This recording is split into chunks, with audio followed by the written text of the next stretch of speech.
Amphibia is back, and no time was wasted before dropping the next hammer on the audience. The Calamity powers originated from the Knight, and Anne is in danger of being corrupted too. Let me explain to you why that's the case. Following the fight against the robot assassin in the new normal, Anne explains she is insecure about using her powers, because they literally give her a bad feeling inside that she can't quite put into words. The conventional way to allude the story's main villain is somehow involved without actually saying it outright. So how come something intangible such as a power has a bad vibe to it? Since Anne doesn't account for the evil, the feeling must be rooted deeply inside the gem and was installed there when the gems and their powers were first created. No other than the Knight itself is the gem's origin. At one point in the past, it split off parts of its own powers, transferring them into the gems in order to build the Calamity Box. Besides Anne's judgment, there is more proof to this. Generally, the fact that the power user's eye color changes is very much in accordance with the whole eye thing the beast has got going on, and the initial prophecy mural depicting the beast with gems as eyes. On top of that, when Anne enters the Calamity state, her voice undergoes a puzzling change too. It's like 3 different voices are meshed into one. Anne's own voice is one of them. Then there's another monstrous sounding one that just serves the purpose of underlining Anne's power up. Lastly, very faintly, I can hear a manly voice that could be the Knight's. Have a listen yourself to compare the two.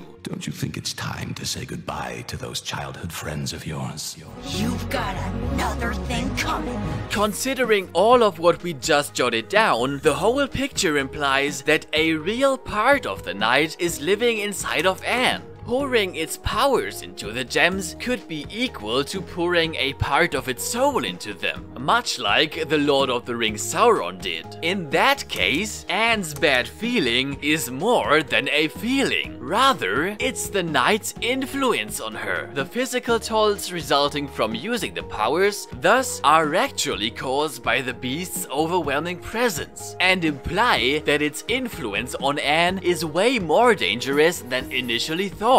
It doesn't only reach Anne's feelings, it's affecting every single part of Anne. Does the repeated use of the powers corrupt the user? With every time they are used, and varying with the user's intensity, the Knight inside of Anne grows bigger. In the new normal, Anne was back on her feet after a minute, but when she fought Andreas for an extended period of time, throwing stronger punches, she was out cold for a while. In addition, her pupils are now white in comparison to before, thereby being more similar to the beast's eyes, what reflects its increasing influence. Inconveniently, due to robots coming after her, she's forced to power up recurrently. On the surface, Anne becoming more adept at handling the powers appears to be advantageous. However, in reality, as she is growing stronger, the Knight's hold over her tightens constantly. Should the trend continue, she's at a serious risk of ending up like Marcy. If luck is on her side, before she's completely corrupted, she breaks down and enters a dreamlike state that connects her with the Knight's mind. For a split second, they could be sharing their thoughts, so that Anne becomes aware of the beast's existence and learns of what it did to Marcy before meeting her again. From that point on, she would strictly refrain from activating the powers, having understood what they do to her, except for one particular case involving Marcy. Together with the original Calamity powers, the Knight might not have managed to prevent its other powers from leaking into the gems too. As a result, Anne possesses minor mind-controlling abilities. By fighting fire with fire, Anne gets a chance to cancel out the Knight and liberate Marcy's conscience. I will be doing breakdowns of all upcoming Amphibia episodes, so hit the subscribe button if you're interested. See you next time.